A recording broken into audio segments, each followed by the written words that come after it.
आइए अपने स्थानों पर खड़े हो जाएंगे। Praise the Lord.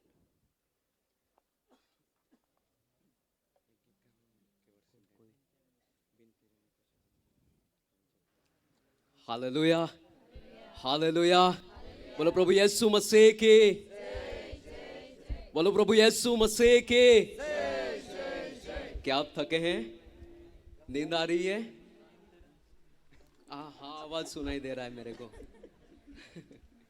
परिस्थिति चाहे कुछ भी हो प्रियो, हम जगत से अलग हैं और अलग हैं इसलिए हम यहाँ पर बैठे हुए हैं और समाज हमसे बहुत कुछ आस लगाए हुए आज बैठा हुआ है और उन सभी आस पर हमें खरा उतरना है। आइए मिलकर गीत गाएंगे, बिन तेरे में कुछ भी नहीं, यहोवा मुझे तेरी जरूरत है। હાલેલુયા। શું બધાએ ખાધું છે? ગીત આપણે ગાઈશું, બિન તેરે કુછ ભી નહીં। ગીતકાર અદ્ભુત કહ્યું છે, બિન તેરે મેં કુછ ભી નહીં। હાલેલુયા। ઈસુ વગર આપણે કુછ ભી નથી, કંઈ નથી। એટલા માટે આપણે આપણે થોડા હાથોને અને પેરોને હલાવીને આપણે થોડા એક હલકી હલકી ડાન્સની સાથે આપણે આ ગીતને ગાઈશું। Hallelujah, hallelujah. કેમ કે બાજુમાં ખુરશીઓ છે, એ કદાચ વધારે નાચીશું તો કદાચ એ થઈ જશે। હાલેલુયા। પરંતુ વિશ્વાસની સાથે આપણે આત્માની સાથે ગીતને ગાતા ખરેખર આનંદથી ગીત ગાઈશું। હાલેલુયા। ઓકે,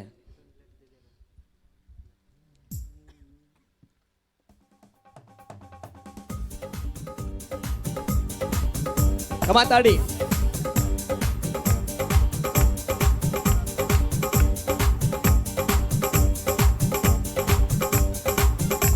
થોડા આપણે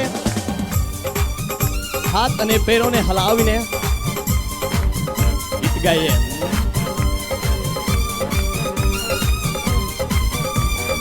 आप भी करिए, आप सभी मिलकर आइए परमेश्वर से कन्फेस करें, यहोवा मैं तेरे बिन कुछ भी नहीं।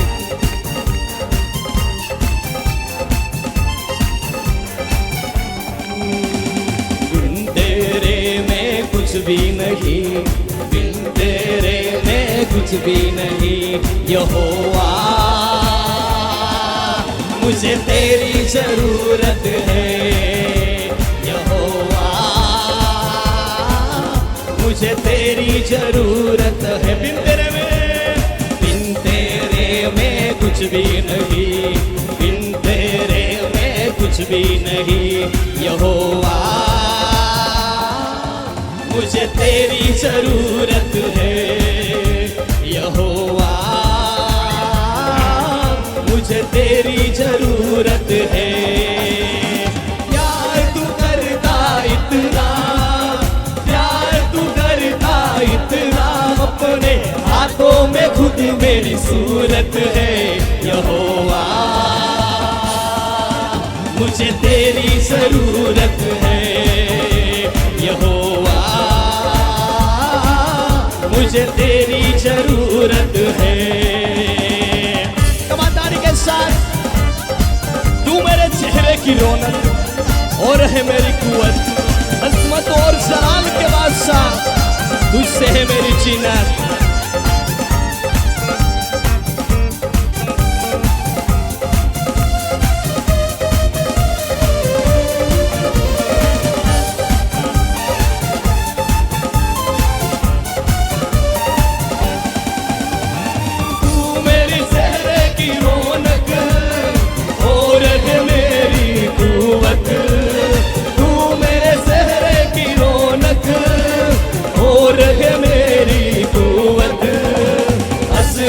और जलाल के बादशाह, तुझसे है मेरी जीनत। अजमत और जलाल के बादशाह, तुझसे है मेरी जीनत। तेरे बिना ये जिंदगी मेरी, तेरे बिना ये जिंदगी मेरी बेरौनक बेसूरत है। यहोवा मुझे तेरी जरूरत है। यहोवा मुझे तेरी जरूरत है। प्यार तू करता इतना, प्यार तू करता इतना, अपने हाथों में खुद मेरी सूरत है यहोवा। मुझे तेरी जरूरत है यहोवा, मुझे तेरी जरूरत है। सर के ऊपर अपनी ताली का आवाज को दीजिए प्रभु की महिमा के लिए। कलाम है ऐसे जैसे अनमोल मोती।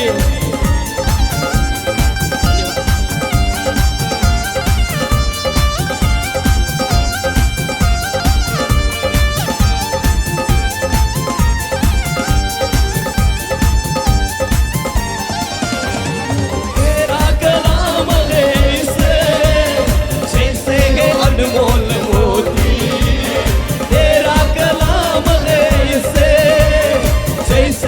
अनमोल मोती चिराग है कदमों के लिए और मेरी राह की ज्योति। चिराग है कदमों के लिए और मेरी राह की ज्योति। चाहे जवा तू जिंदा खुदा है, चाहे जवा तू जिंदा खुदा है, तू ना झूठी मूरत है यहोवा। मुझे तेरी जरूरत है यहोवा, मुझे तेरी जरूरत है। आसमां तूने बनाया, समुंदर की हद ठहराई, चरिंदे और परिंदे पहाड़ दरिया और फूलों से धरती सजाई। कमान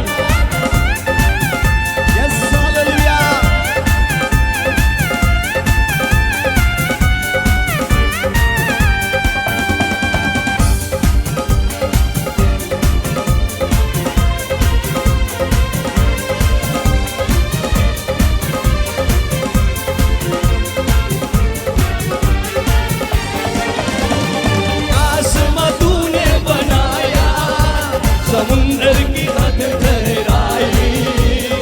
आसमां तूने बनाया, समुंदर की हद ठहराई। चरिंदे परिंदे पहाड़ दरिया और फूलों की धरती सजाई।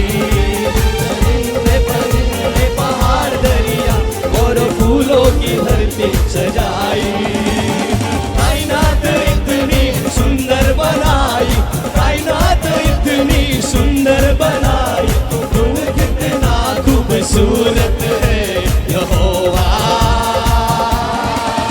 मुझे तेरी जरूरत है यहोवा, मुझे तेरी जरूरत है। बिन तेरे में कुछ भी नहीं मिलेगा। आत्मा से कुछ भी नहीं यहोवा, मुझे तेरी जरूरत है यहोवा, मुझे तेरी जरूरत है यहोवा, मुझे तेरी जरूरत है।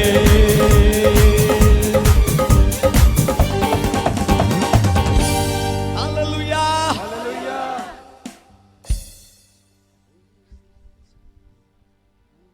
आइए प्रियो अपनी आंखों को हम बंद करें। फिर एक बार यह अवसर हमें प्राप्त हुआ है। परमेश्वर ने अपने बड़े प्रेम से आज दिन तक हमें संभाला है। इतना ही नहीं, अपनी अपनी कलीसिया में एक उत्तम पद हमें प्रदान हुआ है। हम कुछ बहुत अच्छे नहीं थे प्रियो, ना ही हमारे पास इतना ज्ञान, उतनी बुद्धि और उतना हैसियत नहीं था।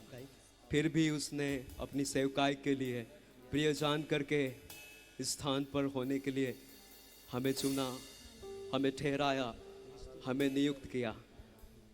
उसने अपना सब कुछ हमारे लिए न्योछावर कर दिया। अभी ये हमारा समय है प्रियो कि उस परमेश्वर को हम कुछ दे सकें। हमारी नींद उसके आड़े नहीं आएगी, ना ही हमारा आलसीपना भी उसके आड़े आएगा। कोई भी बात हमें उसके अंदर बढ़ने से नहीं रोकेगी, क्योंकि उसने कहा है, जिस प्रकार से पौलुस प्रेरित कहता है, पीछे जो जाता रहा वो सब कुछ छोड़कर मैं अपनी आगे की दौड़ को दौड़ा चला जाता हूँ, ताकि उस इनाम को मैं पालूं जो मेरे लिए रख छोड़ा गया है। आइए प्रयोग, क्यों ना आज हम अपने हृदयों में भी ये कहें, मैं उस दौड़ की ओर दौड़ा चला जाऊं, ताकि जो इनाम, जो मुकुट मेरे लिए रखा है उसे मैं पालूं। आइए अपने हाथों को उठाकर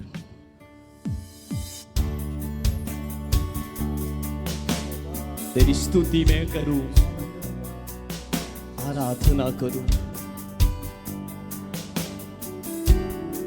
जीसस, हालेलुया। ओ जीसस, धन्यवाद प्रभु।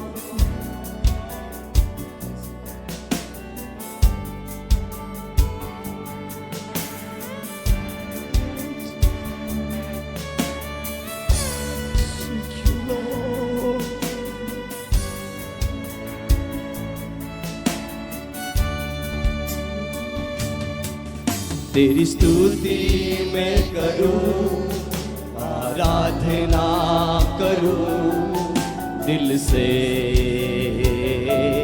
दिल से।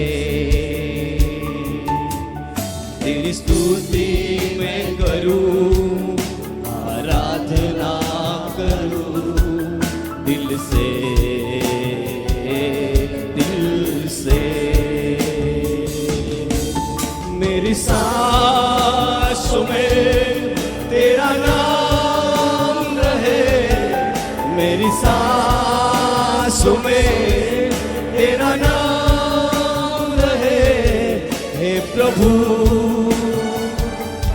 तू ही तू, तेरी स्तुति मैं करूं, आराधना करूं दिल से, दिल से।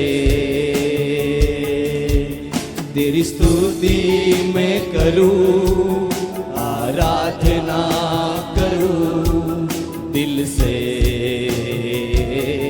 दिल से। जहां मेरी नजर जाए वहां तेरी स्तुति हो, सारे दुनिया का रखवाला है तू। Thank you Lord, hallelujah.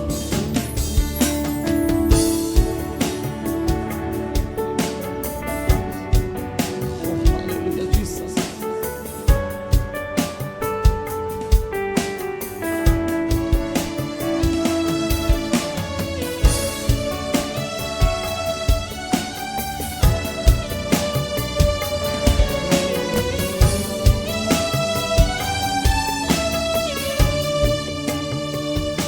जहां मेरी नजर जाए वहां तेरी स्तुति हो, जहां मेरी नजर जाए वहां तेरी स्तुति हो।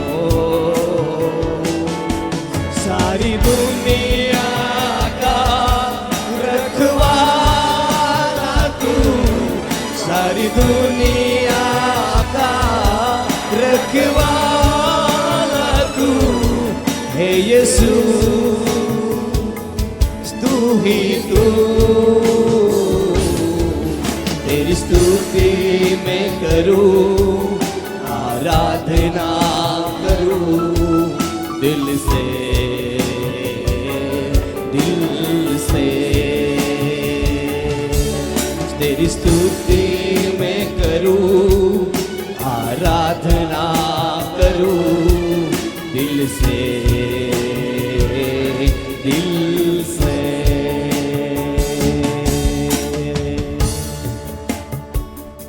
स्वर्गीय पिता, हम आपको आभार मानते हैं परमेश्वर, फिर एक बार ये दोपहर का समय हमें प्राप्त हुआ। अब तक तू हमें संभाले हुए है पिता, अभी तक तू हमसे बात करते आया है परमेश्वर पिता। फिर एक बार हम सब लोग आपके हाथ में अपने आप को समर्पित करते हैं। आप हमसे बातें करें पिता प्रभु, जो आंखों ने देखा नहीं, जो कानों ने सुना नहीं और जो कभी मन में बैठा नहीं है, उन सारी बातों का हम गवाह होने पाए परमेश्वर पिता। फिर एक बार हम सब आपके हाथों में अपने आप को समर्पित करते हैं। सारा आदर मान महिमा गौरव आप ही को देते हैं, प्रभु यीशु के नाम से मांगते हैं, आमीन। आइए अपने स्थानों पर बैठ जाएं।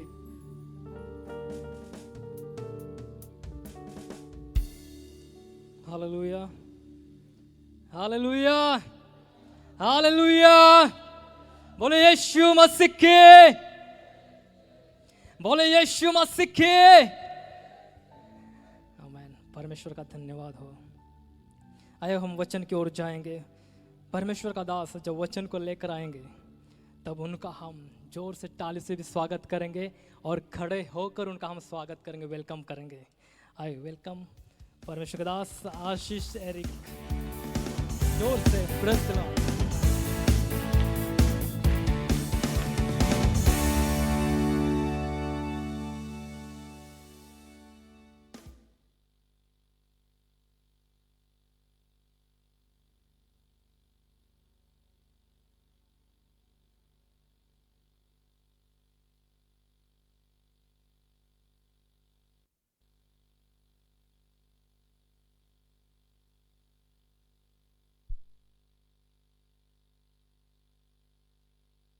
Praise the Lord.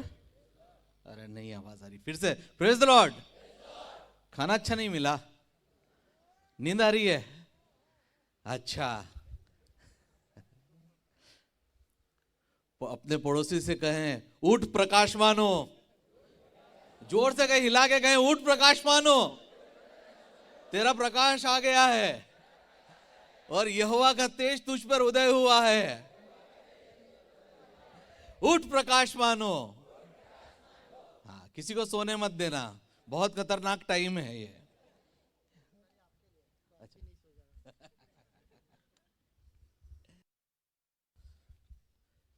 आज हम लोग प्रभु के वचन में से पढ़ेंगे लूका नबी की पुस्तक, लूका रचित सुसमाचार, उसका 16वां अध्याय, उसकी 10 से 12 आयत। लूका उसका 16 अध्याय, उसकी 10 से 12 आयतों को हम लोग देखेंगे। कोई पढ़ने में कृपा करके सहायता करे।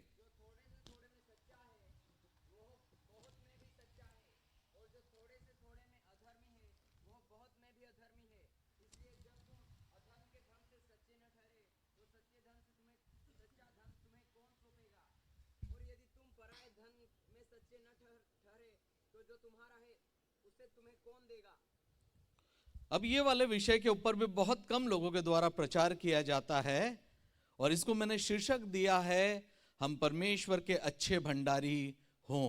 यहां पर एक व्यक्ति का उदाहरण दिया गया है जो अकाउंट्स उसको सौंपे गए थे, जो जिम्मेदारियां उसको सौंपी गई थी, उसका उचित तौर पे निर्वहन नहीं करता है, उसकी देखभाल नहीं करता है और उसमें घालमेली करता है, जिसके द्वारा उसका स्वामी क्या करता है, उसको वहां से निकल जाने की आज्ञा देता है। तो प्रभु यीशु मसीह इस बात को उदाहरण के तौर पर, दृष्टांत के तौर पर जो है यहां पर स्थापित करते हैं कि जो थोड़े से थोड़े में सच्चा है वह बहुत में भी सच्चा है, और जो थोड़े से थोड़े में अधर्मी है वह बहुत में भी अधर्मी है। यहां पर हम लोग इस वचन को जब पाते हैं, जो पहली बात आप लोगों के सामने मैं लेके आना चाहता हूं, यदि आप इसको लिखना चाहें तो ध्यानपूर्वक लिख लें। यह वचन के अनुसार जो 10वीं आयत को अभी हमने पढ़ा है, वचन इस प्रकार से जब कहता है तो उसका अर्थ यह है, पहला पॉइंट यदि आप चाहें तो लिख लें, यदि अभी जो आशीषें हमारे पास हैं, यदि अभी हमारे पास जो आशीषें हैं, यदि हम उसके अच्छे भंडारी नहीं हैं तो परमेश्वर हमें और आशीषें नहीं देगा।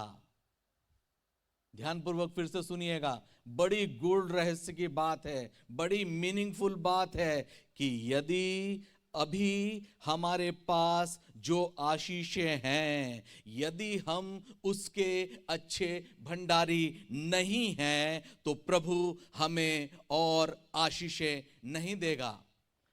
कई बार हम लोग जो हैं परमेश्वर से तरह तरह की चीजों को मांगते हैं, परमेश्वर से तरह तरह की चीजों के लिए प्रार्थना करते हैं कि प्रभु आप हमारी जिंदगी में ये करें, प्रभु आप हमारी जिंदगी में वो करें, परमेश्वर आपके द्वारा ये होने वाला हो सके, परमेश्वर आपके द्वारा वो होने वाला हो सके। परंतु परमेश्वर जो है चाहता है कि जो अभी हमारे पास आशीषें हैं, भले हम किसी भी हालात या किसी भी परिस्थिति में क्यों ना है, परंतु उस परिस्थिति में ही अपने आप को जो है हम अपने परमेश्वर के उचित भंडारी करके अपने आप को साबित करने वाले हो सके, तभी जो है परमेश्वर अपनी और आशीषें हमारी जिंदगी में देने वाला हो सकेगा।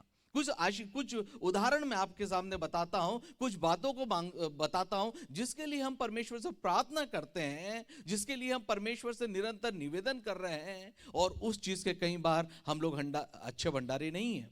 जैसे उदाहरण के लिए पैसा, पहली चीज हम लोग देखते हैं पैसा। हम लोग जो हैं परमेश्वर से निरंतर क्या मांगते हैं? पैसे को मांगते हैं। प्रभु मेरी आर्थिक तौर पे ये सहायता कर, प्रभु मेरी आर्थिक तौर पे ये सहायता कर। कई बार हम लोगों से भी मिलते हैं, मेरी ये समस्या है ब्रदर प्लीज प्रेयर करना। हम ईसाई लोग मांगने के मामले में क्या करते हैं? डायरेक्ट नहीं मांगते, हम लोग क्या बोलते हैं? हमारे लिए प्रेयर करना है इस चीज के लिए। वास्तव में क्या बोल रहे हैं हम लोग? हमको प्लीज ये दे दो, आप मुझे ये जरूरत है, इसे दे दो। हम थोड़ा सा उसको ग्लोरीफाई कर देते हैं कि मेरे लिए प्रार्थना करना। हम लोग चाहते हैं कि हमारे पास बहुत सारा पैसा आ जाए, बहुत सारी धन संपत्ति आ जाए, मेरे पास ये हो जाए। कभी भी मेरी वाइफ हमेशा मेरे को बोलती है कि अपने पास बस इतना हो जाए कि कुछ भी खरीदने से पहले मेरे को सोचना नहीं पड़े। क्या है? कुछ भी खरीदने से पहले मुझे सोचना नहीं पड़े, इतना पैसा हो जाना चाहिए अपने पास। अब उसका तो कोई अंत नहीं है, क्योंकि वो अभी सोचना नहीं पड़े तो वो तो मुकेश अंबानी भी अभी उस लेवल पे नहीं आया है, क्योंकि उसको भी अपनी बीवी को उसने 500 करोड़ की यार्ड दे दी है, अपनी बेटी को 600 करोड़ की शादी कर दी है, वो भी अभी तक नहीं आ पाया है। तो इस प्रकार की हमारी सोच होती है कि बस इतना सा आ जाए, बस इतना हो जाए। आज जैसे हमने सुबह भी पादरी साहब को सुना, हम लोग कई बार क्या है, मैं दसवांश तब दूंगा जब इतना हो जाएगा, तब मैं दसवांश दूंगा, जैसे उन्होंने भी बताया था। आज जो कुछ भी हमारे पास है, शायद हो सकता है आपका दसवांश 300 रुपए बैठ रहा हो सकता है आपका 400 रुपए बैठ रहा हो सकता है आपका 500 रुपए बैठ रहा हो, या हो सकता है 5000 रुपए बैठ रहा है। यदि आप 300 रुपए में विश्वास योग्य नहीं है तो वो याद रखिए, आप 3000 में भी कभी नहीं होंगे, 30,000 में तो भूल ही जाओ, कभी भी नहीं होंगे। क्योंकि जैसे जैसे जीरो बढ़ती है हमारे दिल की धड़कनें बढ़ने लग जाती है। अरे इसकी तो ये किस्त आ जाएगी, इसकी तो वो किस्त आ जाएगी, इस पैसे को तो यहाँ पे इन्वेस्ट करके यहाँ पर ये किया जा सकता है। पर हम भूल जाते हैं कि जो जिसमें हमारी दसवांश में 1 जीरो बढ़ रही है, उधर हमारी 2 जीरो भी बढ़ रही है। हम उस चीज को कई बार परमेश्वर की आशीषों को भूल जाते हैं। कई बार पैसे को जो है हम लोग निरंतर चाहते हैं, प्रभु ये पैसा मिल जाए, प्रभु यहां से पैसा मिल जाए, प्रभु ये वाली संस्था से पैसा मिल जाए, ये वाले व्यक्ति से पैसा मिल जाए, जैसा भी हो सके हमारे पास जो है पैसा पैसा पैसा निरंतर आने वाला हो सके। हमारी प्रार्थना है पैसे से शुरू होती है, पैसे पे खत्म हो जाती है। उसके अलावा कोई भी वहां पर परमेश्वर से व्यक्तिगत संबंध या रिश्ते वाली बात नहीं रहती है। और हम पैसा काहे के लिए मांग रहे हैं? कोई मिनिस्ट्री के लिए नहीं मांग रहे, कोई दूसरी चीज के लिए नहीं मांग रहे। प्रभु का वचन क्या कहता है? याकूब 4:3 हम पढ़े। याकूब 4:3 में क्या लिखा है? तुम मांगते हो और पाते नहीं, इसलिए कि बुरी इच्छा से मांगते हो, ताकि अपने भोग विलास में उड़ा दो। क्या कर रहे हैं हम? किस लिए मांग रहे हैं? कि चर्च की नई बिल्डिंग बना सके या कोई नई जो है चीज कर सके? नहीं, हम किस लिए मांग रहे हैं? कि जो ऑलरेडी हम पैसा अपने भोग विलास में हम उड़ा रहे हैं। अभी जो हमारे पास जो आशीष आई है उससे हम लोगों ने क्या कर लिया है? एक सैमसंग का फोन ले लिया है। प्रभु से और प्रार्थना कर रहे हैं, प्रभु ताकि मैं आईफोन लेने वाला हो सकूं। आईफोन में भी 15 प्रो प्लस 1 टीबी। पूरा हम बिल्कुल स्पेसिफिक हो जाते हैं कि मैं ये मांगने वाला हो सकूं। गाड़ी होने वाली हो सके। प्रभु मेरे पास रोल्स रॉयस से नीचे हम कई बार बात ही नहीं करते परमेश्वर के सामने। हम क्यों मांगते हैं क्योंकि हम उसको भोग विलास में उड़ाने वाले हो सके। हमारी प्रार्थनाएं निरंतर इसी चीज के लिए होती है। शुरुआत के मिनिस्ट्री के जब हमारी शुरुआत करी थी हम लोगों ने, मैंने अपनी जॉब को छोड़ा था और उसके बाद में जब सेवकाई में आए तो हमारे पास बाइक भी नहीं थी और हम लोग जो है बस से ट्रेवल किया करते थे। और उस समय राजस्थान पत्रिका में एक कूपन आने लग गया कि आप यदि साल भर का ये करेंगे तो आपको एक कूपन मिलेगा और उसका जो पहला इनाम था वो थी होंडा सिटी कार। सन 2002-2003 की मैं बात कर रहा हूँ। उस समय होंडा सिटी बहुत बड़ी गाड़ी थी, बहुत सुंदर गाड़ी थी। और अब हम लोग क्या कर रहे हैं, उसके लिए प्रार्थना कर रहे हैं। ये सही घटना है। मैं और मेरी पत्नी, विशेष तौर पे मेरी पत्नी प्रार्थना कर रही है, प्रभु हमको होंडा सिटी मिलने वाली हो सके। उस कूपन के ऊपर हाथ रख के प्रार्थना कर रही है वो, प्रभु मेरे को ये मिलने वाली हो सके। और अभी हम काहे पे हैं, पैदल है। यदि होंडा सिटी आ भी गई तो पेट्रोल डलाने का खर्चा नहीं है, और यदि कोई दुर्घटना हो गई, उसकी एक लाइट भी फूट गई तो उसको बदलाने का हमारे पास पैसा नहीं है। पर चाहिए क्या, होंडा सिटी उपवास में भी उसको रखा हुआ है। प्रभु ये गाड़ी हमको मिलने वाली हो सके। हम किस लिए चाह रहे हैं कि हमको उसको भोग विलास में उड़ाने वाले हो सके।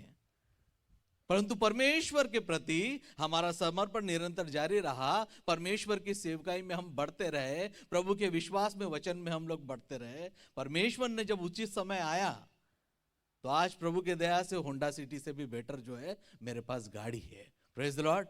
वो परमेश्वर जो है हमारी इच्छाओं के अनुसार नहीं कि हम उसको भोग विलास में उड़ा दे, पर जब हम तैयार होते हैं, ये इसका दूसरा पॉइंट है, मैं भी यहाँ पे ला रहा हूं उसको, कि जब हम तैयार हो जाते हैं तब परमेश्वर अपनी आशीषों को अपने आप हमारी जिंदगी में लेके आता है, यदि हम उसके प्रति विश्वास योग्य होते हैं तो। इस बात को समझना, इस बात को जानना है कि क्या है जो यदि अभी हमारे पास है, उसके यदि हम सच्चे भंडारी नहीं हुए तो परमेश्वर हमको और आशीषें नहीं देगा। क्योंकि हम क्या चाहते हैं, उसको भोग विलास के लिए चाहते हैं कि हम लोग जो हैं उसको उड़ाने वाले और अच्छा ऐश का जीवन जो है जीने वाले हो सके। कई लोग चंगाइयों के लिए प्रार्थना करते हैं, अरे भैया मेरे पैर में बहुत दर्द रहता है, आप प्रार्थना करो। सर हमारे चर्च की ये समस्या है, ठीक है, अरे गैस की समस्या बहुत रहती है, हमारे लिए प्रार्थना करो। ये हो गया है, प्रार्थना करो। ये हो गया है, प्रार्थना करो। प्रियो, यदि आज आपके पास जैसा शरीर है और यदि आप उसकी उचित देखभाल नहीं कर रहे हैं और यदि आप अपनी गलतियों के कारण बीमार पड़ जाते हैं तो परमेश्वर आपको चंगा नहीं करने वाला है। लिख के रख लो। क्यों? क्योंकि आज हमारा पास शरीर है, हम लोग क्या कर रहे हैं, हमारी आदतें हमने बिगाड़ ली है। कोई गुटके दबा के बैठा है, कोई पीछे सिगरेट फूंक रहा है, कोई शराब पी रहा है। इस तरह के कारण हमने अपने शरीर को क्या कर दिया है, खराब कर दिया है। हम लोग क्या कर रहे हैं, सुबह उठ के कसरत नहीं कर रहे हैं, शाम को घूम के जो है कसरत नहीं कर रहे हैं, या कोई भी तरह की फिजिकल एक्टिविटी नहीं कर रहे हैं। हम रात को 2-3 बजे तक जो है YouTube पे वीडियो देख रहे हैं और दोपहर में 12-1 बजे सो के उठ रहे हैं। इस तरह के हमने अपनी जीवन शैली बना दी है। हमारे शरीर को हमने कूड़ेदान बना दिया है कि कुछ भी आए जाने दो, अच्छा हो या भला हो, बुरा हो या कैसा भी हो, आने दो, जैसा मिल रहा है उसको खाते रहें, उसको पचाते रहें, उसको करते रहें और फिर प्रभु मेरे को अच्छा कर दे। प्रभु, कहीं देखा है मैंने CNI चर्चेस में जब जाता हूँ, वो दारू पी के किडनी खत्म हो गई, वो लीवर जो है खत्म हो गया, अब सब पास्टरों को बुला रहे हैं, अब मेरे लिए प्रार्थना करो। और जब वो भले चंगे थे तब उन्हीं पास्टरों को वो लोग गाली दिया करते थे, और अब क्या कर रहे हैं, दूर दूर से लोगों को बुला रहे हैं, लो भैया 500 रुपए भले रखो पर तुम मेरे लिए प्रार्थना करो। नहीं करने वाला प्रभु चंगा। बड़ी कठोर बातें बोल रहा हूं मैं, क्योंकि आज जो तुम्हारे पास है तुम उसके अच्छे भंडारी नहीं हुए हो, उसकी तुमने उचित देखभाल नहीं करी है। कैसे परमेश्वर से आप चंगाई की अपेक्षा करते हो? हाँ, आप अपने शरीर का ध्यान रखो, अपने खान पीन का ध्यान रखो, अपनी एक्सरसाइज अच्छे से करो, अपने शरीर को परमेश्वर का मंदिर जानकर उसको शुद्ध और पवित्र रखो। फिर यदि आपकी जिंदगी में कोई बीमारी आती है, वो भले कैंसर की हो या ट्यूमर की हो, परमेश्वर हमारा विश्वास योग्य परमेश्वर है और वो चंगा करने वाला परमेश्वर है, वो मृतकों को जिंदा कर देने वाला परमेश्वर है, वो आपकी जिंदगी में काम करेगा। परंतु यदि आप उचित तौर पे उसके देखभाल करने वाले नहीं है, परमेश्वर से अपेक्षा मत करिएगा।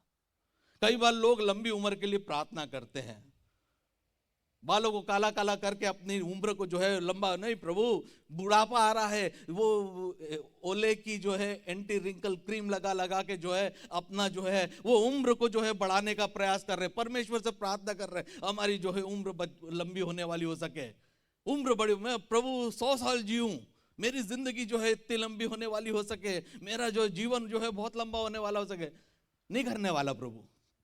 क्यों? क्योंकि क्या है, अभी जो जिंदगी परमेश्वर ने आपको दी है उसके आप उचित भंडारी नहीं है। 24 घंटे में से 12 घंटे आप सोने में बिता रहे हैं कई बार। उसके बाद भी क्या है, टाइम मिला तो कई लोग जो है काम पे जाते, वो पशुतुल्य जीवन जी रहे हैं। सुबह 9 बजे काम पे जाना है, 8:30 बजे उठे, जैसे तैसे जल्दी में पानी वानी डाला नहीं डाला चले गए, और फिर शाम को काम से आ रहे हैं, थोड़ी देर जो है मोबाइल पे इधर उधर टल्ले खाए और जाके सो गए। उनके जीवन का कोई मकसद नहीं है, पशुतुल्य जीवन जो है बिता रहे हैं वो लोग। कई लोग ऐसे हैं जो थोड़ा सा समय इसके घर में जाके बैठ के पास करा, थोड़ा समय उसके घर पे जाके बैठ गए, थोड़ा समय इसके घर जाके बैठ गए, थोड़ी देर यहाँ की बुराई, थोड़ी देर वहां की बुराई, थोड़ी देर यह पे टीवी, थोड़ी देर यूट्यूब पे पहुंच गए, थोड़ी देर फेसबुक पे पहुंच गए, थोड़ी देर इंस्टाग्राम पे पहुंच गए। सब करके जो है हमने समय को क्या कर दिया, पूरी तरह से बर्बाद कर दिया। जो आज आपके पास है आप उसके उचित भंडारी नहीं हो रहे हैं, और परमेश्वर से बोलो प्रभु मैं 100 साल जिंदा रहे, प्रभु नहीं बढ़ाएगा। क्या करोगे 100 साल जी के, क्या करोगे तुम अपना जीवन इतना लंबा करके, किसी मकसद का नहीं है। परंतु यदि आज जो कुछ भी आपने जीवन परमेश्वर ने आपको दिया है, हमको कल का नहीं पता है प्रियो, कल की तारीख में आपके और मेरे लिए क्या रखा है। जब तक हम इस संसार में हैं, ये क्षण आज आपका और मेरा है, इस क्षण को हम मीनिंगफुल बिताने वाले हो सके, परमेश्वर की महिमा के लिए बिताने वाले हो सके। जो समय आज आपके पास है उसके अच्छे भंडारी होने वाले हो सके, हमारी जिंदगी के द्वारा निरंतर परमेश्वर को महिमा मिलने वाली हो सके। जो भी मन वचन और कर्म से हम करें उस परमेश्वर के महिमा के लिए होने वाला हो सके। यदि ऐसा आप करेंगे तो आप भले नहीं भी मांगे लंबी उम्र, परमेश्वर आपकी लंबी उम्र को करेगा। क्योंकि परमेश्वर ने दाऊद जो सुलेमान को क्या कहा कि यदि तू मेरे मार्गों पे चलता रहेगा, मेरी आज्ञाओं को मानता रहेगा, जो तूने नहीं मांगा, अर्थात तुझे लंबी आयु भी जो है मैं दूंगा। शर्त वहां पर थी, क्या थी? यदि तू मेरे मार्गों पे चलता रहेगा, यदि मेरे वचन के अनुसार चलता रहेगा, यदि एक मीनिंगफुल लाइफ जीता रहेगा। जो आज तेरे पास है उसका यदि तू उचित भंडारी रहेगा तो मैं तेरी उम्र को बढ़ाऊंगा, ये परमेश्वर का वचन कहता है। आज आपके पास जो उम्र है, जो समय आज आपके पास है, उसके आप उचित भंडारी होने वाले हो सको, एक मीनिंगफुल लाइफ आप जीने वाले हो सकें। कई लोग जो हैं घर के लिए प्रार्थना कर रहे हैं, प्रभु मेरा घर जो है बड़ा सा घर मुझे होने वाला हो सके, 400-500 गज पे। यहाँ स्क्वायर फीट चलते हैं या गज चलता है? Square feet. हाँ, 5000 स्क्वायर फीट का घर होना चाहिए प्रभु। मेन बहुत ही सुंदर लोकेशन पे, मेन कॉलोनी में, जो बहुत बड़ी सोसाइटी है उसके अंदर मेरा 5000 गज का, 10,000 गज का घर होना चाहिए, स्क्वायर फीट का घर होना चाहिए। परमेश्वर बोलेगा अभी तुम्हारा जो घर है, जो तुमने उसकी गद बना रखी है, जो उसका हाल है, यदि तुमने उसकी उचित तौर पे देखभाल नहीं करी तो परमेश्वर कभी भी आपको जो है बड़ा घर नहीं देगा। हम परमेश्वर से मांग रहे हैं 5000 स्क्वायर फीट का, पर आज शायद हमारे पास कच्ची झोपड़ी है, उसकी हम सही ढंग से सार संभाल नहीं कर रहे हैं। हो सकता है हमारा 2 कमरे का घर है, उसको हम टाइम पे झाड़ू पोछा नहीं कर रहे हैं, फिनाइल से जो है पोछा नहीं लगा रहे हैं, अपने घर की जो है टाइम पे रंग रोगन नहीं कर रहे हैं, अच्छे पर्दे लगा के उसको जो है नहीं कर रहे हैं, अच्छी लाइट वहां पर नहीं डाल रहे हैं, अपने घर को जो है अच्छे से नहीं रख रहे हैं, और परमेश्वर से हम उम्मीद कर रहे हैं कि आपको 5000 स्क्वायर फीट का एक बढ़िया पॉश कॉलोनी में आपको मकान दे दे। नहीं देगा आपको वो। क्यों? क्योंकि जो आज आपके पास है उसके आप अच्छे भंडारी नहीं है। अभी आप 2 कमरे के घर को अच्छे से देखभाल करो, उसकी अच्छे से साफ सफाई रखो। कई घरों में मैं जाता हूं विजिट के लिए, घुसते से ही ऐसा भपका आता है कि मन करता है कि वैसे वापस बाहर आ जाओ, क्योंकि उन्होंने सही ढंग से उसको नहीं रखा है, पोछा सही ढंग से नहीं लग रहा है, ये नहीं है, कुछ भी नहीं है। 2 हफ्ते पहले मैंने ये प्रचार अपने चर्च में किया था संडे को। मैं प्रभु की स्तुति करता हूं, कई घर वालों ने अभी मेरे को फोन किया, भैया हम दीपावली पे अपने घर को जो है सही कर रहे हैं, पुताई करवा रहे हैं, जो टूट फूट गया था उसको सही कर रहे हैं, हमारे घर पे हम टाइल लगा रहे हैं, नया पर्दा लगवा रहे हैं भैया, क्योंकि आपने बोला था इस बात को, है ना। जो आज आपके पास है, हो सकता है आपके पास झोपड़ी हो सकता है आपके यहाँ पे वो नीचे गोबर वो करते हो, जैसा भी आपका घर है, जैसा भी आपके पास आज जो है, आप उसकी उचित तौर पे देखभाल करो, उसकी उचित तौर पे सार संभाल करो, तब जाके परमेश्वर आपको जो है उसमें विश्वास योग्य पाएगा। और आने वाले समय में परमेश्वर आपको 5,000 या 50,000 गज के घर से जो है नवाजेगा। जो आपके पास है उसके लिए जो है आप विश्वास योग्य बने रहो। कई लोग करते हैं, अरे हम परमेश्वर के स्वर्ग में जाने वाले लोग हैं, वी आर हेवन बाउंड, हम स्वर्ग की ओर जा रहे हैं, हम स्वर्ग के गीत को गाते हैं, सिय्योन देश हमारा है देश, रहते हैं हम परदेश। और यहां पर जिस प्रकार का हम जीवन बिता रहे हैं, वो जीवन को देखकर परमेश्वर आपको स्वर्ग के अंदर कभी प्रवेश ही नहीं देगा। जिस प्रकार का जीवन हमारा है, जिस प्रकार से निर्णय हम लोग लेते हैं, उसको देखकर परमेश्वर कभी भी हमको स्वर्ग के अंदर प्रवेश देगा ही नहीं। जिस प्रकार के कार्य हम कर रहे हैं, मुझे गलत मत समझिएगा, हम किसी भी कार्य के द्वारा परमेश्वर को प्रसन्न नहीं कर सकते। कोई भी काम कितने भी अच्छे क्यों ना हो, उसके द्वारा हम परमेश्वर के स्वर्गीय राज्य में प्रवेश नहीं कर सकते। केवल और केवल प्रभु यीशु मसीह को अपना उद्धारकर्ता ग्रहण करने के द्वारा, उसके सामने अपने पापों के पश्चाताप की माफी मांगने के द्वारा और प्रभु के पवित्र और योग्य जीवन के बिताने के द्वारा हम उसके स्वर्ग के अंदर प्रवेश पा सकते हैं। ठीक है, पर एक विश्वास पाए हुए व्यक्ति का चिन्ह क्या है? क्योंकि विश्वास तो दुष्ट आत्माएं भी करती है प्रभु यीशु के मसीह के नाम पे, फिर हम कैसे फर्क है हमारे अंदर?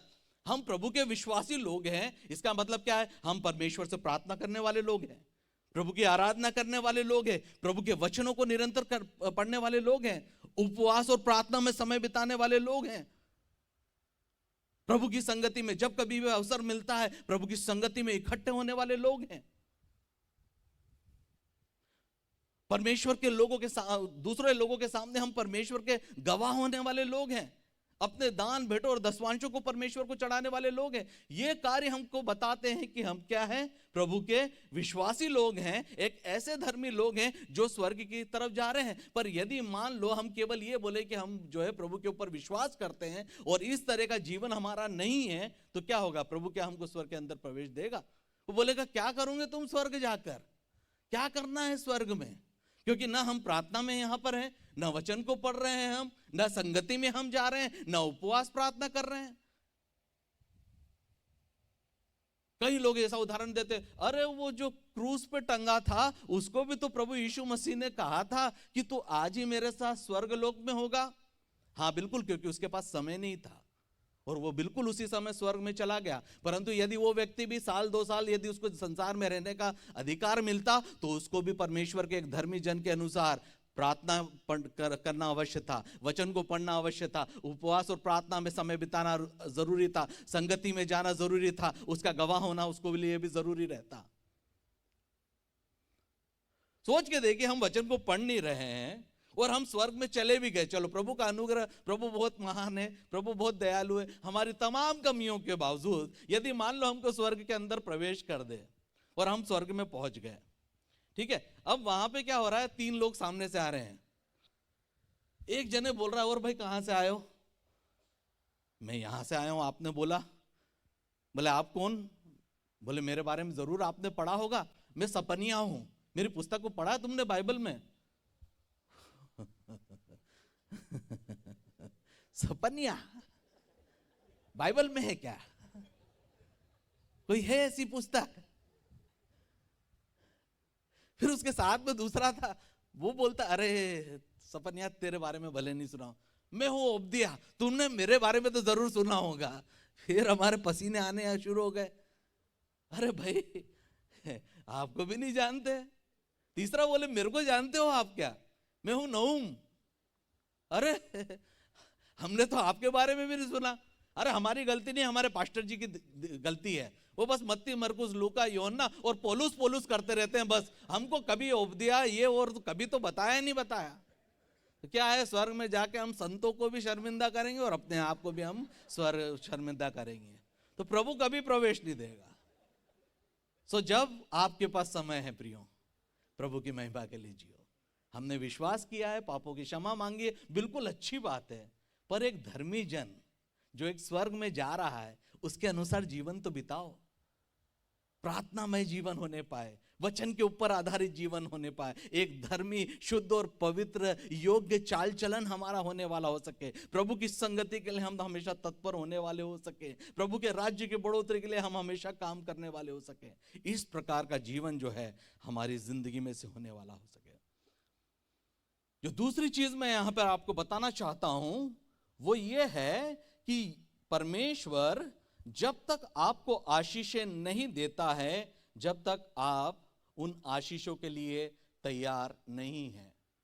परमेश्वर आपको जब तक आशीषें नहीं देता है, जब तक आप उन आशीषों के लिए तैयार नहीं हैं। बाइबल पूरे उदाहरणों से भरी पड़ी है कि परमेश्वर ने अपने काम को अपने लोगों की जिंदगी में तब तक नहीं किया है तब तक वो लोग परमेश्वर की उन आशीषों को अपनी जिंदगी में ग्रहण करने के लिए तैयार नहीं थे। तब तक परमेश्वर ने उनकी जिंदगी में आशीष नहीं लेकर आया या उनकी जिंदगी में काम नहीं किया है। यदि आप भी चाहते हैं कि परमेश्वर आपकी जिंदगी में, आपके घर परिवार में, आपकी कलीसिया में काम करे, आपको उसके लिए तैयार होना है कि परमेश्वर आपकी जिंदगी में काम करने वाला हो सके। पहला उदाहरण हम लोग देखते हैं नूह का। नूह जो उस समय के लोगों में एक धर्मी मनुष्य था, परमेश्वर का भय मानने वाला एक भला मनुष्य था। और परमेश्वर ने उस समय के लोगों से जो दुष्टता और पापों में अपनी जिंदगी को बिता रहे थे, परमेश्वर ने जब उस जगत के अंत को करने का निर्णय लिया बारिश के द्वारा, और वो नूह के पास आया, उस समय नूह की आयु कितनी थी? कितने साल का था नूह, कोई बताएगा? उस समय नूह 500 वर्ष का था। ठीक है, नूह उस समय 500 वर्ष का था। और जब बारिश आई, या मैं दूसरे शब्द में कहूं, जब उसका नाव बनाना पूरा हो गया, तब नूह की आयु थी 600 वर्ष। पूरी नाव को तैयार करने में कितना समय लगा? 100 वर्ष। क्या परमेश्वर इन 100 वर्षों में बारिश को नहीं भेज सकता था? जब नूह 500 साल का था, तब परमेश्वर ने कहा था कि मैं जल को बरसाऊंगा, उसके द्वारा इस संसार में जो है विनाश होगा, क्योंकि उससे पहले कभी भी बारिश नहीं हुई थी। वचन में लिखा है, धरती के अंदर से ओस निकला करती थी और वो जो है उसके द्वारा सिंचा करती थी उस जगह को, कभी भी बारिश नहीं हुई थी। एक अजीब बात परमेश्वर बोल रहा है, पानी जो है आकाश से गिरेगा। और उसके लिए भी परमेश्वर को कितने साल लग गए? 100 साल लग गए। क्या प्रभु क्या बारिश को क्रिएट कर रहा था? क्या बारिश के लिए फार्मूला तैयार कर रहा था कि कैसे बारिश होगी? क्या परमेश्वर ने कोशिश करी और असफल हो गया था? क्यों नहीं बारिश करी उसने? क्योंकि नूह तैयार नहीं था। यदि उससे पहले बारिश आ जाती तो नूह भी अपने परिवार के साथ क्या होता? नाश हो जाता वहां पर। परंतु जैसे ही वो नाव तैयार हो गई, सब पशु पक्षी उसके अंदर चले गए और नूह अपने घराने के साथ चला गया, बारिश वहां पर आ जाती है। बारिश क्यों रुकी थी? क्योंकि नूह तैयार नहीं था। ऐसे ही प्रियो, कई बार परमेश्वर हमारी जिंदगी में काम करना चाहता है, प्रभु हमारी जिंदगी में चिन्ह और चमत्कार लाना चाहता है, प्रभु आपकी जिंदगी में जो है अद्भुत काम करना चाहता है, प्रभु आपको उठाना चाहता है, प्रभु आपको लीडरशिप में लेके आना चाहता है, प्रभु जो है आपको अपने समाज में ऊंचा उठाना चाहता है, अपनी कलीसिया में ऊंचा उठाना चाहता है, अपने सामर्थ्य के कामों के लिए उपयोग करना चाहता है। पर कई बार वो नहीं कर पाता, क्योंकि क्या है, हम तैयार नहीं हैं। इस कारण कई बार हम स्वयं जो है परमेश्वर को जो है अपनी जिंदगी में काम करने से रोक देते हैं, प्रभु की आशीषों को आने से रोक देते हैं, प्रभु के चिन्ह और चमत्कारों को हमारी जिंदगी में आने से रोक देते हैं। क्योंकि क्या है, हम तैयार नहीं हैं। हमने अपने आप को उस परमेश्वर के वचन के अनुसार तैयार नहीं किया है, ताकि हम उस परमेश्वर की आशीषों को अपनी जिंदगी में ग्रहण कर लें। याद रखें, जब तक आप तैयार नहीं होंगे, परमेश्वर अपनी आशीषों को आपके ऊपर नहीं भेजेगा। जब तक आप तैयार नहीं होंगे, परमेश्वर आपकी जिंदगी में काम नहीं करेगा। जब तक आप तैयार नहीं होंगे, परमेश्वर के चिन्ह और चमत्कार और आशीषें आपके घर और आपके परिवार में नहीं होगी। आप तैयार हो, अपने आप को परमेश्वर की उपस्थिति में तैयार करने वाले हो सकें। दूसरा, हम इजरायलियों का उदाहरण देखते हैं। कल भी मैंने इसके बारे में बताया था, थोड़ा सा इसको मैं बस यहां पे छूंगा। उनको वायदे के देश में पहुंचने में कितने साल लगे? 40 वर्ष, 40 लंबे साल लगने वाले हो सके। क्यों वो 40 साल लगे? क्योंकि वे तैयार नहीं थे, वो परमेश्वर को नहीं जानते थे, प्रभु को अनुभव नहीं किया था। एक बार फिर उस वचन को हम लोग पढ़ेंगे जो कल भी हमने पढ़ा था, निर्गमन 13 उसकी 17 आयत। निर्गमन 13 उसकी 17 आयत कृपा करके कोई पढ़ने में सहायता करे।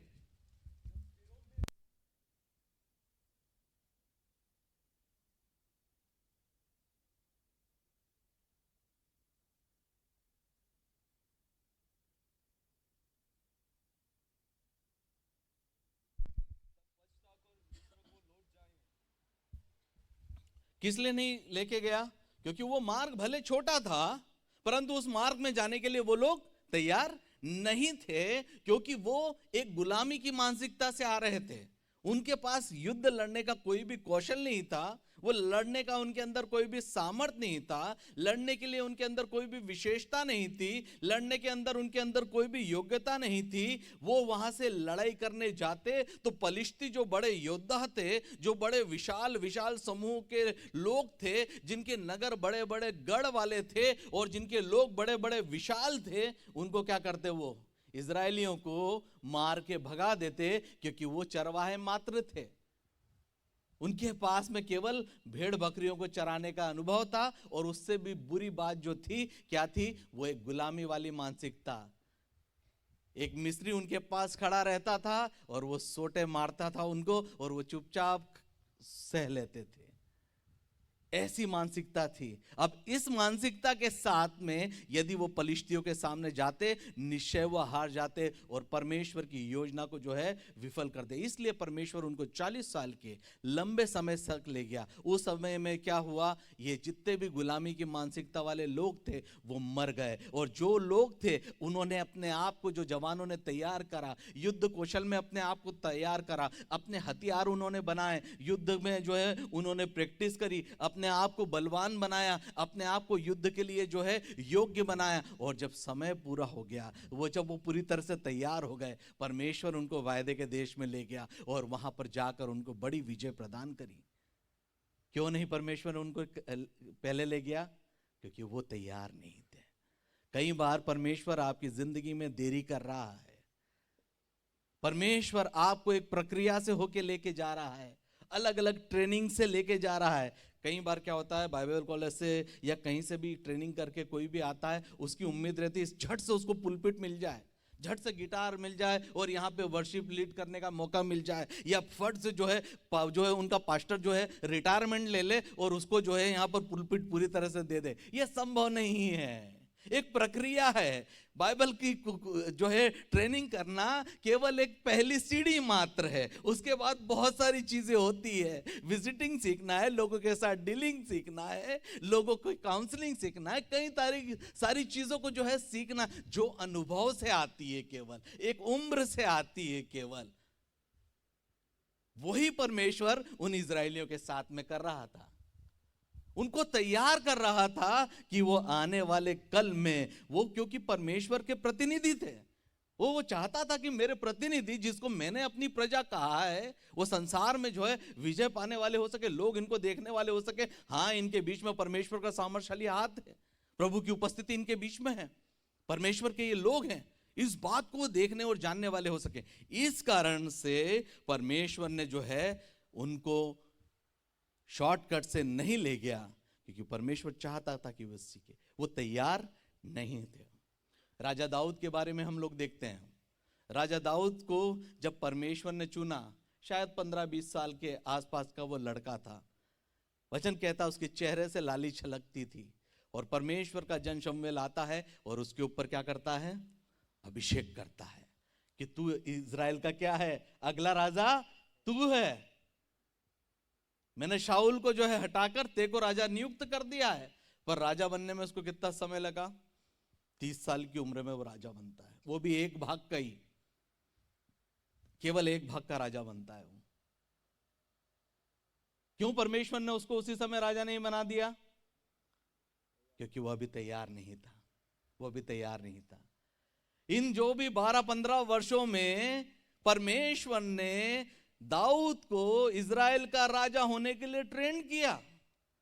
इन्हीं सालों में दाऊद ने भालू के साथ लड़ाई करी और भालू को हरा दिया। इन्हीं 12-15 सालों में दाऊद ने शेर के साथ में लड़ाई करी और उस सिंह को हरा दिया। इन्हीं 12-15 सालों में दाऊद ने गोलियत के साथ में लड़ाई करी और उसको भी हरा दिया। ये उसके लिए ट्रेनिंग का समय था, ये उसके लिए तैयारी का समय था, ताकि आगे चल के वो इज़राइल का महान राजा बनने वाला हो सके। ये परमेश्वर ने और उसको फिर राजा बना दिया। कब बना दिया? जब वो तैयार हुआ। अब इस समय को दाऊद ने बर्बाद नहीं करा, अरे मेरे को तो परमेश्वर ने राजा बना दिया है, आओ पार्टी करें, है ना, मौज मस्ती करो, राजा तो मेरे को बनना ही है, शाऊल जब मरेगा इसके बाद मेरे को मिलना ही है, परमेश्वर ने बोल दिया, मेरे को एंजॉय करने दो। वो चाहता तो अब बुरे रास्ते पे निकल लेता, सब लोगों को चलते हुए को मारता, मैं राजा हूं, तू मेरे सामने सिर झुका, मेरे सामने ऐसा चल रहा है तू, मेरे सामने वैसा चल रहा है तू, तरह तरह की वो बात कर सकता था। परंतु उसने क्या किया, इस समय को जो परमेश्वर ने उसको दिया था वो अपने आप को तैयार करने वाला हो सका, ताकि आगे चल के वो परमेश्वर का महान दास बनने वाला हो सके, एक महान राजा बनने वाला हो सके। प्रभु यीशु मसीह के चेलों के बारे में हम देखते हैं, जब प्रभु ने अपने चेलों को चुना तो क्या पहले ही दिन परमेश्वर ने उनको भेज दिया कि जाओ तुम 2-2 करके जाओ और चिन्ह चमत्कार करो? नहीं, लगभग 3 साल का समय लगा। 3-3.5 साल तक परमेश्वर उनके, प्रभु यीशु मसीह उनके साथ साथ रहा।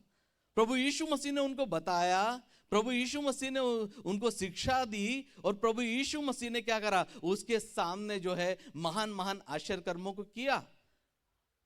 उनके सामने प्रभु यीशु मसीह ने अंधों को आंखें दी, लंगड़े प्रभु यीशु मसीह के सामने चलने लग गए, मुर्दे उनके आंखों के सामने जिंदा हुए, कोढ़ी उनके आंखों के सामने चंगे हुए, दुष्ट आत्माएं चिल्ला के उसके सामने निकलने वाली हो सकी। इन बातों के द्वारा क्या हुआ, उनका विश्वास जो है बढ़ने वाला हो सका, उनकी प्रैक्टिस होने वाली हो सकी। बीच में एक बार और कोशिश करी थी, एक मिर्गे वाला लड़का आया था, उनसे नहीं हो पाया था, वो उनका एक ट्रायल था, क्योंकि वो अभी पूरी तरह से तैयार नहीं थे। बीच में एक बार उन्होंने भी ट्राई किया था, पर उस समय भी जो है पूरा पावर नहीं आया था, क्योंकि पूरी तरह से तैयार नहीं थे। पर जब समय आया, जब वो पूरी तरह से तैयार हो गए, प्रभु यीशु मसीह ने क्या करा, जाओ 2-2 जने करके जाओ। ये उनका दूसरा ट्रायल था, जाओ और लोगों के लिए प्रार्थना करो, दुष्ट आत्माएं निकालो, अंधों को आंखें दो, लंगड़ों को चलना करो। और वो बिल्कुल जो है जाते हैं और बड़े चिन्ह और चमत्कार और सामर्थ के काम करके आते हैं, और प्रभु के पास आते हैं, देख प्रभु हमने कितने बड़े बड़े काम किए हैं, कितने बड़े बड़े सामर्थ के काम किए हैं। अंधे देखते हैं, हम प्रार्थना करते हैं, लंगड़े चल रहे हैं, गूंगे बोल रहे हैं, रोगी चंगे हो रहे हैं प्रभु। परंतु अभी वो भी समय नहीं आया था, ये दूसरा उनका ट्रायल था। प्रभु यीशु मसीह ने अपने स्वर्गारोहण के बाद भी जो है, वह अपने मृत्यु के बाद भी चेलों को अकेला नहीं छोड़ा, क्योंकि वो अभी भी पूरी तरह से तैयार नहीं थे। क्योंकि जब प्रभु यीशु मसीह की मृत्यु हो गई तो क्या हो गए, चेले क्या हो गए, अपने अपने घर पे, अपने अपने कामों पे लौट गए, चले गए।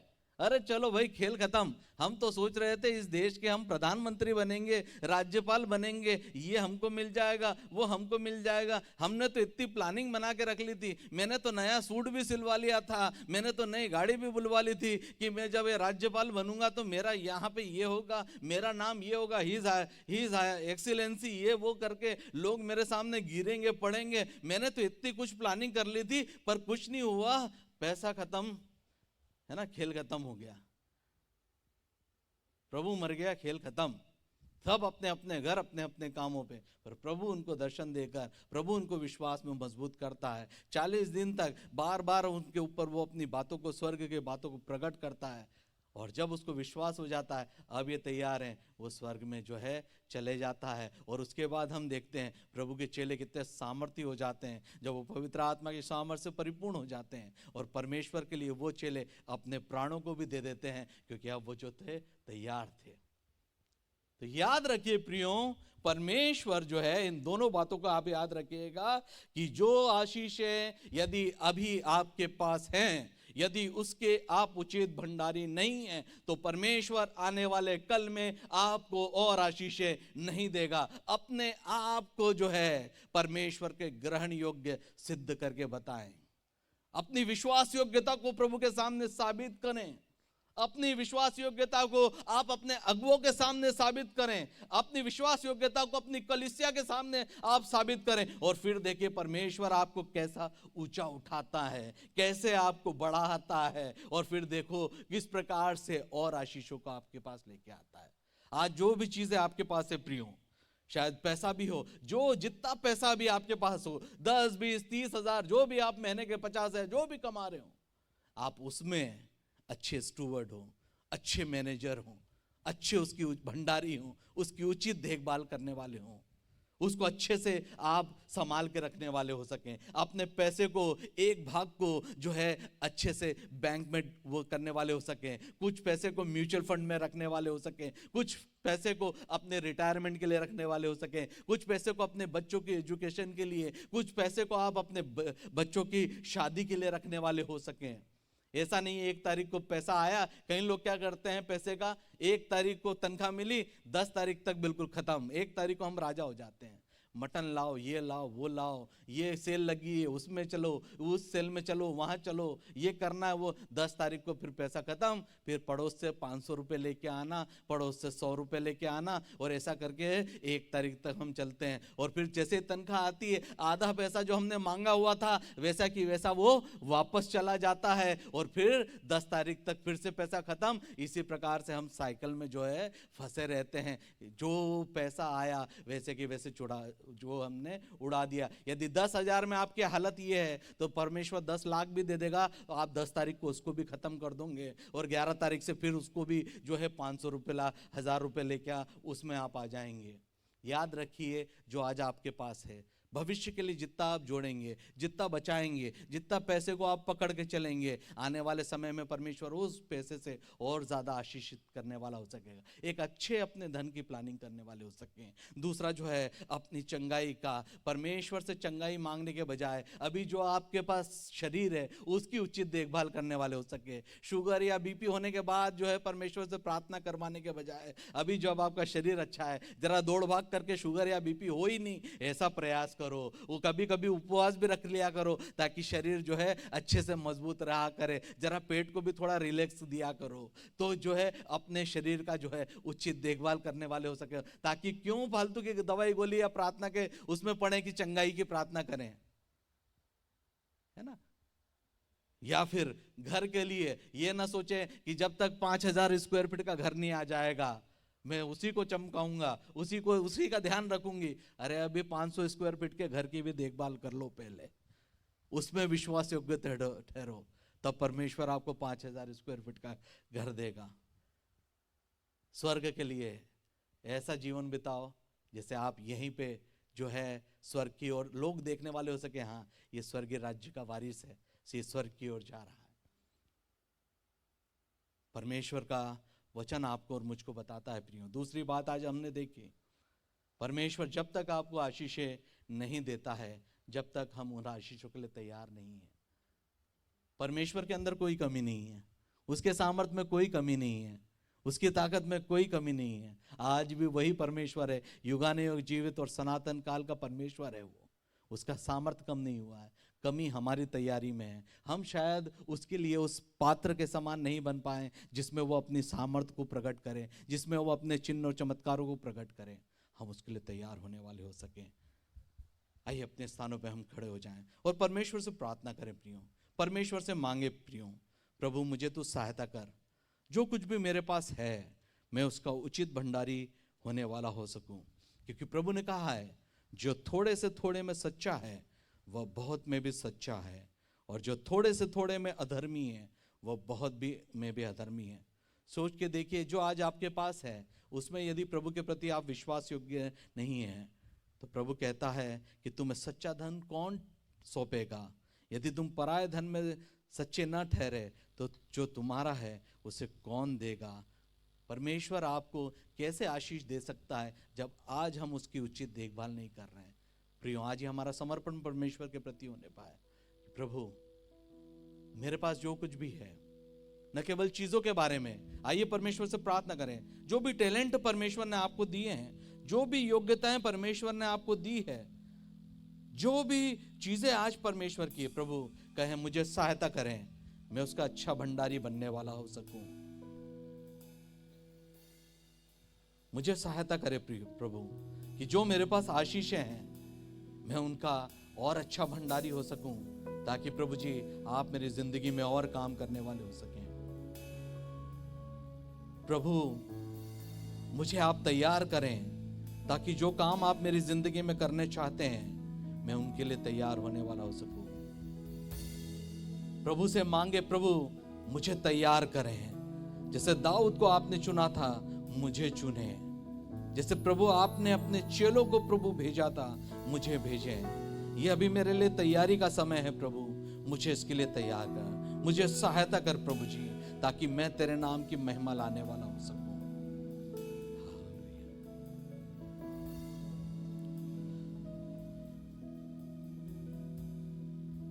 धन्यवाद, आदर और महिमा के योग्य जीवित सामर्थ्य प्रभु, हम धन्यवाद देते हैं पिता परमेश्वर आपके इस जीवित और सामर्थ्य वचन के द्वारा प्रभु, जो हमारे मध्य में आया है प्रभु, जो हमें प्रोत्साहित करता है प्रभु कि हम सच्चे भंडारी होने पाए। प्रभु तूने हमें ये भंडारीपन सौंपा है प्रभु, हम उसके लिए धन्यवाद देते हैं। हम इसके योग्य नहीं थे, हम इसके लायक नहीं थे परमेश्वर, परंतु आपने हमें भंडारी बनाया है प्रभु। जो भी चीजें हमारे पास हैं प्रभु, हमारा शरीर, हमारा पैसा, हमारी कलीसिया, हमारे लोग, हमारा परिवार, हमारा शरीर, हमारा स्वास्थ्य, जो कुछ भी हमारे पास है प्रभु, उसमें पिता परमेश्वर हम विश्वास योग्य ठहरने वाले हो सके, उसकी उचित देखभाल करने वाले हो सके प्रभु, उसको बढ़ाने वाले हो सके प्रभु जी। जो इच्छा आपकी हमारे लिए है, जो अपेक्षा आप हमसे करते हैं प्रभु जी, वो हम उसके अनुसार करने वाले हो सके, ताकि आप हमको और अधिक प्रभु जी चीजों से नवाजने वाले हो सके प्रभु जी। प्रभु आप हमें तैयार करें, आपके काम के लिए तैयार करें परमेश्वर पिता। हर एक व्यक्ति के लिए मैं तुझसे विनती और प्रार्थना करता हूं पिता परमेश्वर, होने दे प्रभु जी आने वाले कल के लिए तो तैयार कर पिता परमेश्वर। जो काम पिता परमेश्वर आप इनकी जिंदगी में दिखाना चाहते हैं, जो चिन्ह और चमत्कार इनके द्वारा दिखाना चाहते हैं, जो लोगों के बीच में अपने सुसमाचार को इन लोगों के द्वारा ले जाना चाहते हैं प्रभु, आप उसमें इन सभी की सहायता मदद करें परमेश्वर पिता। इस छोटी सी प्रार्थना को हमारे उद्धारकर्ता और प्रभु यीशु मसीह के नाम से मांगते हैं, आमीन।